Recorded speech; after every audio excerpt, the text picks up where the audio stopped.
kita rindu sosok B.J. Habibie.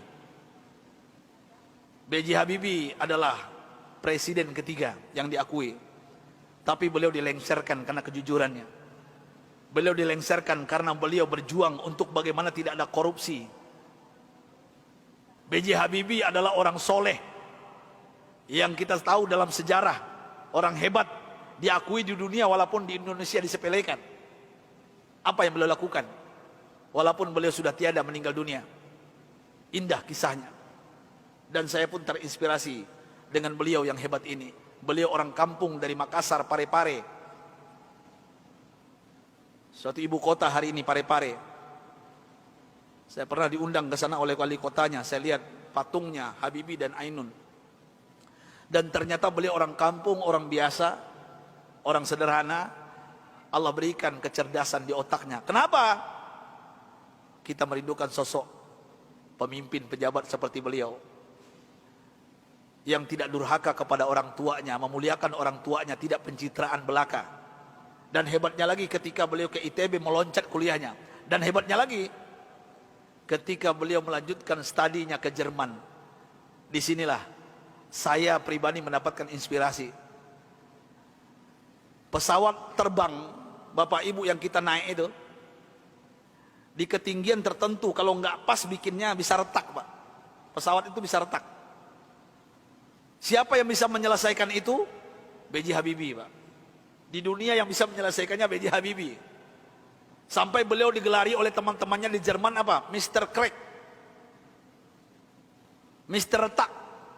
Bukan retak otaknya, Pak. Nah, pejabat kita yang banyak retak otaknya, Pak. Ini maksud saya apa? Pesawat yang retak itu beliau bisa menyelesaikannya. Ini kehebatan Habibie yang mungkin dilupakan oleh bangsa ini. Tapi ada yang lucu, aneh bin ajaib, ternyata beliau bukan orang tercerdas di dunia. Sampai beliau di Jerman, apa yang terjadi? Beliau tidak pernah ranking 1, ranking 2. Beliau ranking 3. Sampai beliau cemburu kepada 2 orang yang ranking 1, ranking 2, dan ini orang Yahudi, Pak. Orang kafir, laki dan perempuan. Saking herannya beliau, padahal beliau apa yang beliau isi itu benar semuanya. Tapi saking penasarannya, bertanya kepada Yahudi 2 ini. Apa kata beliau? Aku mau tanya kepada kalian berdua, apa rahasianya sampai kalian hebat di dunia, ranking 1, ranking 2?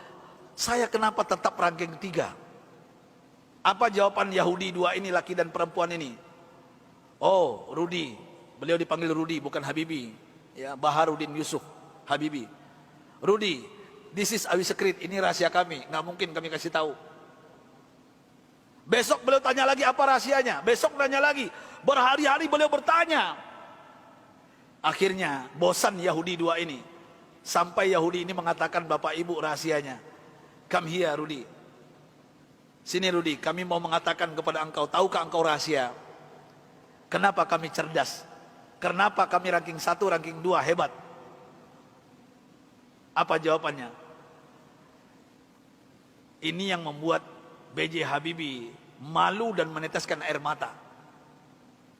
Pahlawan yang hebat ini, ketika Yahudi ini mengatakan, kami di sepertiga malam terakhir, jam 3 bahasa kita di Jakarta, bangun. Setelah itu kami mandi. Setelah mandi kami pakai baju yang wangi. Setelah itu kami ambil Al-Quran. Kami baca Al-Quran. Kaget B.J. Habibie. You read Al-Quran? Yes. Kalian kan kafir Yahudi, kenapa baca Al-Quran? Kami yakin dengan Al-Quran. Walaupun kami tidak mempercayai Al-Quran, mempercayai Islam, tapi kami yakin dengan Al-Quran.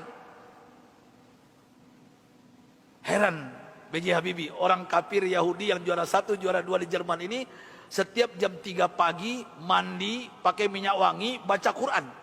Apa jawaban mereka? Kami baca Quran. Tahukah engkau Rudi, setelah kami baca Al-Quran, saraf kami ini rileks, otak kami cerdas, metabolisme tubuh kami dahsyat, imun. Nah ini bapak-bapak, ibu-ibu yang takut dengan corona, ini bukan saya yang ngomong, ini orang kafir yang ngomong ini. Ya.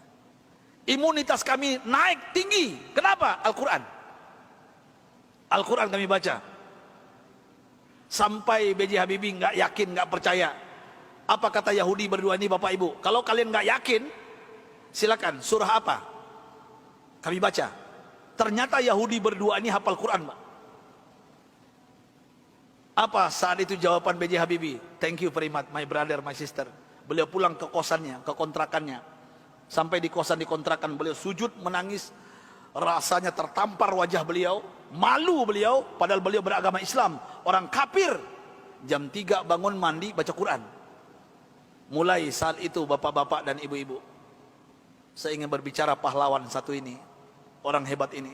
Mulai saat itu mendengarkan rahasia dari Yahudi yang dua ini. Apa yang beliau lakukan? Jam 3 pagi beliau bangun, beliau mandi, beliau pakai baju yang rapi, beliau pakai wangi-wangian, beliau sholat tahajud 8 rakaat, witir 3:11 setiap hari. Setelah itu beliau baca Al-Quran sampai menjelang subuh. Kalau orang kafir tadi nggak sholat karena bukan Islam, langsung baca Quran. Dan apa yang terjadi keajaiban, Bapak Ibu yang dimuliakan Allah Subhanahu wa taala. Allahu Akbar. Keajaiban ini terjadi. Semenjak itu, setelah itu B.J. Habibie berubah menjadi ranking 1. Yahudi yang 2 tadi turun ke bawah. Dan orang Yahudi berdua ini menyesal memberikan rahasia kepada B.J. Habibie.